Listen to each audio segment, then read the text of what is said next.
Сайн манайхаа юу байцгаана. За энэ удаагийн дугаараар 2016 онд Америк нэгдсэн улсын Нью Жерси мужийн Essex тойргийн баруун өмнөд хэсэгт байрладаг Мельбурн хотод гарсан Kate Green гэх 27 настай залууд тохиолдсон хэргийн талаар ярьж өгөхөөр бэлтгэсэн байгаа. За ингээд шууд дугаартаа орцгоё. 2016 оны 4 сарын 29-ний 5 дахь өдөр Сан Франциско дахь Golden Gate Park-д алхаж явсан нэгэн аялагч зам дээр хаягдсан гар утас олсон нь 27 настай 2 хүүхдийн эцэг хоол зүйн сургуулийн оюутан Kate Green-ий гар утас байсан. Тэрээр өмнөх шөнө 9 цагийн үед Мельбурн дэх орон сууцнаасаа гарсан бөгөөд машины түлхүүр төрөвч ол орхисон байсан. Өнгөрсөн 6 сарын турш тэрээр удаан хугацааны найз бүсгүй хүүхдүүдийнхээ ээж болох Tiffany Lee-гээс салсны дараа гэр бүлийн найзындаа бол амьдарч байсан юм байна. Түүний найзынх нь хэлснээр тэр шөнө Tiffany-тай уулзаж хоёр охиныхоо асрамжийн асуудлыг хэлцгээр бол төлөвлөгөөтэй байсан бөгөөд тэдний хоёр охин нь 2 болон 4 настай. Kate Green найзынхаа гэрээс гарахдаа энгийн хувцс өмссөн байсан бөгөөд хар өнгийн бэлтгэлийн өмөд бодуулагтай пүүз өмссөн байсан. Төлөвлөгөөний дагуу шууд замын эсрэг талд байрлах тухайн өдөр бол хаагдсан Pancake House зоогийн газрын зогсоолд богино хугацаанд хуучин найз бүсгүйтэйг бол уулзаж ярилцахаар байсан. Гэхдээ тэр уулзалтанд явсны дараа гэртээ буцаж ирээгүй учраас гэрийнхэн болон найзууд нь түүнийг алга болсон гэж мэдгдсэн байна. Гар утас нь олдсон парк нь Pancake House зоогийн газраас хойш Golden Bridge гүүрлүү явах замд ойролцоогоор 30 минутын зайтай бол байрладаг. Хэдэн 7 хоногийн туршид найз нөхөд гэр бүлийнх нь Мельбурн болон Сан Франциско хотын орчмоор сурчлагын хуудас тараан ирээдүйдээ тогоож халамжит эцгийн талаар ямар нэгэн уул мөр олохыг зөвхөнгөө баран хайсан байна. Кэт хамгийн сүүлд амьд харагдсанаас хойш 2-7 хоног өнгөрсний дараа буюу 5 сарын 11-ний өдөр Sonoma тойргийн цагдаагийн албан хаагчид Kaisersville хотын ойролцоох 101-р хурдны замын хажуугийн талбайд нэгэн зогсос олсон. Энэ газар нь Golden Bridge Park-аас хойш бол 2 цагийн зайд оршдог. Зогцыг таних тулд Kate Green-ий шүдний эмнэлэг дээрх бичиг баримтыг нь бол ашигласан бөгөөд 1-7 хоногийн дотор албан хаагчид тухайн одоо олдсон зогц нь Kate Green-ийнх болохыг баталсан юм байна. Түүний зогцос олдох үед зөвхөн аймас өмөлсөн урд шүд нь бол хугарсан. Kate хүзүүндээ буудуулсан ганц шахнаасаа болж нас барсныг нь тогтоосон. Kate-ийн хуучин найз бүсгүй 2 хүүхдийнх нь ээж 30 настай Tiffany Lee мөрдөгчдөд хэлэхдээ 4 сарын 28-ны өдөр Pancake House-д бол уулзаад 1 цаг орчим бол ярилцаад салсан. Оройн 10 цагийн үед өөрийнхөө хар саарл өнгийн Mercedes-Benz загварын машиныг бол унаад шууд гэрлүүгөө явсан. Харин Kate Green ганцаараа үлдсэн гэж хэлсэн байна. Tiffany Kate-ийг тухайн үед үнэхээр алга болсон эсэгтэр нь бол эргэлзэж байгаагаа хэлсэн. Хулгайлагдсан мэт ингээд дүр үзүүлээд өөрийг нь мэхлэгийг оролцож магадгүй гэж бас үзчихсэн. Яагаад тэгэхээр сар гаруйн өмнө салснаасаа хойш тэдний харилцаа нь бол нэлээд хурцдмал болсон. Санхүүгээ ингээд шударгаар хуваах, охидтойгоо хамт өнгөрүүлэх цагийг тохиролцох асуудал дээр бол нэлээд маргаантай байсан юм байна. Tiffany Lee, Kate Green хоёр 2009 онд танилцаж хэсэг хугацааны дараа бол хосууд болмогцоо. Тэд Tiffany-гийн ээжийнх нь охиндоо худалдаж авч өгсөн 7 сая долларын үнэтэй бараг л орд харш мэт байшинд нь хамт амьдарч эхэлсэн байна. Энэ нь Хиллсборо дахь нэр хүндтэй баян чинэлэг хүмүүсийн амьдардаг дүүрэгт бол байрладаг байсан. Тэдний харилцаа нь хэд хурдцтайгаар өрнөсөн ч гэсэн хоёр өөр орчинд өөр замналаар амьдарсан хүмүүсийн хувьд цаг хугацаа явах тусам хэрүүл маргаан ер нь бол салхаа болсон байна. Tiffany Lee гэж яг хэн болох талаар хэдүүлээ товчгоо мэдээлэлтэй болъё. Tiffany Lee нь Хятад улсын нийслэл Бээжин хотод төрж, Америк нэгдсэн улсын Silicon Valley-д бол өсөж, нэр хүндтэй сургуулиудад бол суралцсан. Гэр бүлийнхаа бизнесийг чааш нь авч явахдаа бол бэлтгэгдсэн. Сан Франциско дахь их сургуулиас бизнесийн магистрийн зэрэг хамгаалсныхаа дараа гэр бүлийнхаа үл хөдлөх хөрөнгийг удирдах $100,000 жилийн цалинтай ажилд бол орж исэн юм байна. Тиффанигийн ээжийнх нь хувьд 1980-аад онд Бээжинд Хятадын цэргийн эзэмшлийн барилгын тэр компанид ингээд хамтарч ажиллаад гэр бүлийнхаа хөрөнгийг бол босгожсэн. Гэр бүл нь Бээжинд хамгийн багадаа л 2 өндөр барилгатай. За мөн Пэй мужид томоохон үл хөдлөх хөрөнгөттэй. 2016 оны байдлаар Тиффани Лигийн гэр бүлийн хөрөнгийг 50-аас 100 сая $. Гэж бол үнэлсэн. Гэхдээ энэ нь зөвхөн Хятадд байгаа хөрөнгийнх нь үнэлгээ гэсэн үг. Гадаадд бол бас маш олон юм үйл хөдлөх хөрөнгөттэй нэлээд чинэлэг баян айлын охин байсан байна. Харин Кэт Грейний хувьд Силикон Валлейд жирийн нэг ажилчин ангийн гэр бүлд төрж өссөн. Эцэг эх нь залуудаас салж түүнийг голчлон ээж нь бол өсгсөн байна. Өсвөр насндаа Кэт спортод гаргууд сайн, дунд сургуулийнхаа алдартай Америк хөл бөмбөгийн тамирчин байсан бөгөөд амархан найзуудтай болчихдог. Коллеж орхисныхоо дараа ажилгүйдэл болон цагийн ажлын хооронд шилжин амьдарч байх үедээ Тиффани Литэй бол танилцсан нь түүний амьдралд маш олон боломжуудыг нээж өгсөн байна. Тиффани Лигийн ээж нь Кэтэд туслаад Сан Франциско дахь Гордон Блой гээд хоол зүйн сургуульд суралцах. За жилийн $4,000 сургалтын төлбөрийг нь хариуцаж төлөөд тухайн оны 9 сард Кэт бол сургуулаа төгсөх ёстой байсан байна. Тэдний анхны охин нь 2012 онд, харин хоёр дахь охин нь 2014 онд төрсөн. Хиллсборо дахь тэдний гэрт нь хүүхэд асрагч, гэрийн үйлчлэгч, гадаах цэцэрлэгт хүрээлэнгийн янзлаг хүмүүс бол ажилладаг гэсэн. Хосуудын эзэмшилд спорт машин болон Range Rover-ууд бол байсан. Сүүлийн 6 жилийн хугацаанд тэдний амьдрал дутагдах, гачигдах зүйлгүй ад жаргалаар дүүрэн байсан. 5 сарын 6-ны өдөр Тиффани Хиллсборо дахь цагдаагийн газарт нэг имэйл илгээсэн. Хуучин найз залуу Кэт Грейнийг эхэндээ түүний алга болсон нь Тиффанигаас их хэмжээний мөнгө нэхэмжлэхийн тулд хийсэн үйлдэл гэж бол хардчихсан. Гэхдээ одоо бол үүндээ эргэлзэж түүний алга болсонд нь санаа зовниж байна гэж бичээд тэгээ Кэтийг хайхад туслах рекламны самбар байршуулах талаар мэдээлэл авахыг хүссэн гэж тухайн имэйл дээрээ бичсэн байдаг. За Тиффани мөн Кэти ээжтэй нь бас холбоо барихыг хүссэн. Түүнд санаа зовниж байгаагаа илэрхийлсэн мессеж дээрээ Hi Colin, за Кэтийн алга болсон явдалд чи намайг сэжиглэж байгааг чинь бол би мэдэж байна. Чи надтай ярихыг бол хүсэхгүй байгааг чинь бас мэдэж байна. Гэхдээ би ч гэсэн түүнд санаа зовж байгаа шүү гэдгээ хэлэх гэсэн юм аа гэж тухайн мессеж дээрээ бичсэн байдаг. Түүнийг мөрдөгчд цагдаагийн хэлцээр ирж мэдүүлэг өгөхийг бол хүссэн. За Кэт Тиффани хоёрын харилцаа нь Кэтийг нас барахаас 6 сарын өмнө бүр мөсөн шийдэгдэж тэд бол салгаар шийдсэн. За учир нь юу гэхээр Тиффани Кэти нэг харт тамхи наймаалдаг найз байсан. Кив Баят гэх залуутай уулздаг байсныг нь Кэт олоод мэдсэн. Тиффани найзтай нь явуулдаг байсан нь ил болсны дараа Кэт гэрээсээ явхаар болж харин Кэтийн найз Кив тэдний дүүж утсан юм байна.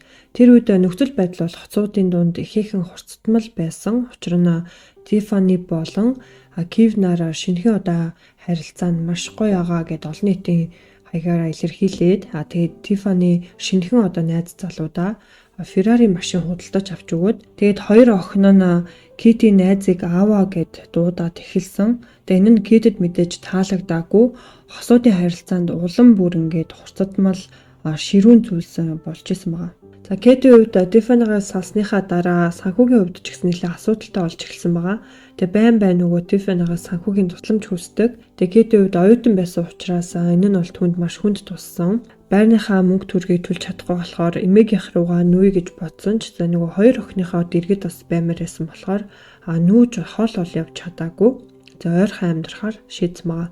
За тэр хоёрын хооронд ингээд уцаар ярьсан бичлэг дээр нь болохоор Кэт хэлэхдээ би яг яахаа ингээд мэдэхгүй байна. Тэгээ асуудал миний хувьд тийм ч амархан биш байна. Би хоёр охиноо бол орхимооргүй байна гэсэн чинь Тиффани хариуд нь би чамд ингээ хэлсэн штэ тий.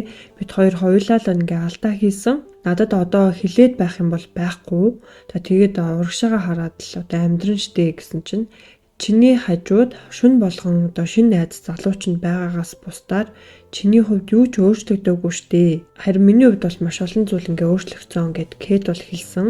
За энийхэнд хариуд Тиффани би ингээ аз жаргалтай байна. Тэгээ чи намайг аз жаргалтай байхад дургу байгаа мó гэд тэр хоёрын хуцсны яриа нь бол дууссан байдаг. Текст мессежүүдээс үзэхэд Кэт Калифорнид илүү доктортой амьдрал зохиохыг бол хүсэжсэн. Тэгээ энийг ч гэсэн илэрхийлээд хоорондоо бол мөнгөний асуудалтай байсан. Тэгээд энэ дээрээ тохиролцоонд ч гэсэн хүрч чадахгүй. Кэдийн хувьд Тиффанигийн ээжээс нь 40 сая $50 нэхэмжил хүссэн талаараа Тиффани мэдүүлгийн үеэр бас хэлсэн байдаг. За Кэт одоо яг алга болсон оройн 9 цаг 27 минутаас 9 цаг 56 минутын хооронд түүний гар утас нь Тиффанитэй одоо уулзсан Pancake House-ийн ойролцоох сүлжээний цамхагтай бол холбогдсон байсан. 10 цаг 49 минутаас 10 цаг 56 минутын хооронд Хиллсборог чиглэн одоо явсан байсныг нь олж тогтоосон. 10 цаг 15 минутанд замын уулзуурын хяналтын камерт Тиффанигийн хар саарл өнгийн Mercedes G66 загварын машин нь харагдсан. Гэхдээ Тиффани үүнийг нь бол үгүйсгээд Кэтиг түүний машинд нь бол хамт байгаагүй гэж хэлсээр байсан. 10 цаг 51 минутын үед Кэтийн гар утас нь ойролцоогоор 26 секунд орчим Тиффанигийн гэрийнх нь одоо Wi-Fi интернеттэй холбогдсон байсан. Кэтийн зохицос олдсны дараахан нууц ажиллагаа явуулж тусгай багийнхан Тиффанигийн гэрлүү нь одоо яваад тухайн үед 30 настай байсан Тиффани түүний шинэхэн найз залуу 29 настай Каби Баят нарыг бол барьж саатуулсан.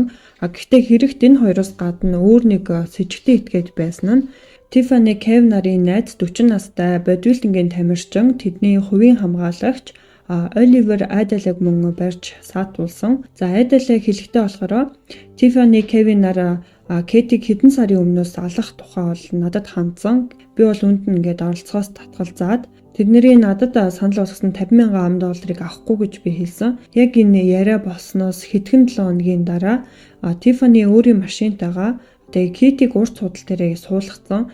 Манай байранд бол ирсэн. Тэгээд Кэтиг харсан чи аль хэзээний нас урсан байсан. Тэг би ингээ яалтчгүй тэдний энэ одоо хууль данд нь оролцохоос өөр аргагүй болсон. Тэг хосууд надад туслаж байсныг ингээ бодоод нэг тийм хээр газарт цогцыг нь бол аваачиж орхисон гэж Айдал бол хэлсэн байгаа. За Оливер Айдалигийн хувьд Америкийн иргэншил 2011 онд бол авч исэн. Франц улсад суралцж байсан. Мөн 5 жил Франц улсад хөлсний одоо цэргээр ажиллаж байсан юм билэ. Нөө манай монголчууд бас сайн мэддэг штэ нөө Лигон гэдэг хөлсний цэрэг залуучууд байдаг. За Америкийн нэгдсэн улсад нүүж ирснийхаа дараахан болохоор зодооны тамирчин за мөн хувийн одоо лимузины компани байгуулад тэгээд энэ ажлынхаа шугамар Тиффани Кав нартай бол танилцж байсан юм билэ. Тэгээд Тиффани Кав хоёр болохоор Айдалыг хувийн хамгаалагчаараа ажилуулад харин одоо Айдалын эхнэрийг нь хувийнхаа компанид ингээ ажилуулахаар тохиролцоод за энэ цагаас хойш тэд бол салж хагацгааргүй дотны найзууд гэхүү одоо ажлын хамтрагчид болсон юм байна. Кав Айдал хоёр burner phone гэд байдаг хувийн одоо мэдээлэл өгөх шаардлагагүй одоо тийм утас олж аваад хоорондоо Кэтиг яах талаараа бол ярилцаж за эхэндээ бол зүгээр Кэтиг айлгаад орхийг гэсэн нь сүүлдээ хүн амныг хэрэг хийхэд хүргэсэн гэж Айдал бол хэлсэн. За 4 сарын 28-ны өдөр Тиффаниг Кэттэй уулзахаар явах үед нь Айдал бол түүнийг машинтайгаа араас нь дагаад Pancake House руу явсны оройн 10 цагийн үед Кэб бол Айдал руу мессеж бичсэн. За дараах нь Кэт Тиффанигийн машинд нь суугаад хөдлөх үед нь Айдал бол тэднийг машинтайгаа араас нь гээд дагсан. Тиффани Кэт хоёр Тиффанигийн гэрт нь ирэхэд нь Кэб бол гэртээ хүлээж исэн. Тиффанигийн гаражинд нь Кэтиг одоо авчираад за тэгээд түүнийг буудаж одоо амь насыг нь хөнөөсөн гэж Айдал бол хэлсэн баг. Тэгээд Айдал бол яг буудаж явах үед нь тэдний гэрт нь бол байгаагүй машинтайгаа тэгж араас нь дагаж явж хагаад гэрлүүгөө харьцсан гэж бол тэр хэлсэн. Мөрдөгчд Тиффанигийн гэрийн одоо гаражных нь шалан дээр бага хэмжээний Кэтийн цусны толбыг олсон. Цусны толбны одоо ойролцоох гаражийн шалан дээр байсан гольфийн цүнхнээс бууны дарийн үлдэгдэл мөн илэрсэн. За Тиффанигийн тухайн одоо өдөр унаж явсан Mercedes-Benz машиных нь гадна талын хэсгээс нь мөн цусны толб бас олдсон байгаа. Айдалыгийн амьдардаг орон сууцны зогсоолын 35 болон 35 дугаар зайн хооронд нь цусны одоо уул мөр илэрч түүний машины дотроос цэнхэр бэлиний одоо хэсгүүд болон тээшний хэсгээс нь Кэтийн цусны уул мөрийг бас олсон. Мөрдөгчд тухайн шөнө Айдалыгийн машиныг хянаж үзэхэд өглөөний 3 цаг 30 минутын орчимд Golden Bridge гүүрээр өмнө зүгт бол явсан гэж тэмдэглэсэн байсан. За тэгээд замдаа явж байхдаа болохоор Кэтийн гар утсыг нь цонхоороо шидээд Харин түүний зохицыг нь хүн явахааргүй хээр газар бол авчиж хайсан байсан. За Адел мөрдлөг үеэр цагдаа нарт хэлэхдээ Китиг замд гарахаас өмнө оймсноос бусад бүх хувцсыг нь тайлаад хувцсыг нь болохоор спорт цүнхэнд хийсэн. Тэгээд тэрхүү цүнхийг нь болохоор орон сууцны хогийн савнд хайсан. Тэгээд хувцсанч тэр тэгээд түүний амь насыг хөнөөхтэй ашигласан 9 мм-ийн гар буунч гэсэн ерөөсөө олдоогүй. Тэгээд Аделийн бас хэлснээр нь уг буг Кив олж Кэти амь насыг хөнөөсөн. Харин энэ бүхний ард Тиффани байгаа гэж бол хэлсэн. Адел нэг хэвлэлийн газар өгсөн мэдээлэлдээ ер нь ингээд бүх зүйл Кивээс л болсон. Кив анх бол Кэттэй найз байсан. Тэгээ Кэтээр дамжуулаад Тиффанитай бол танилцсан.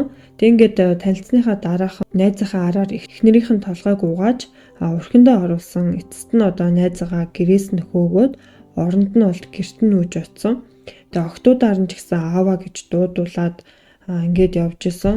Гэтэл Тиффани Кив хоёр нийлээд ерөөсөө 6 сар л болж исэн гэж Адел бол хэлсэн байгаа.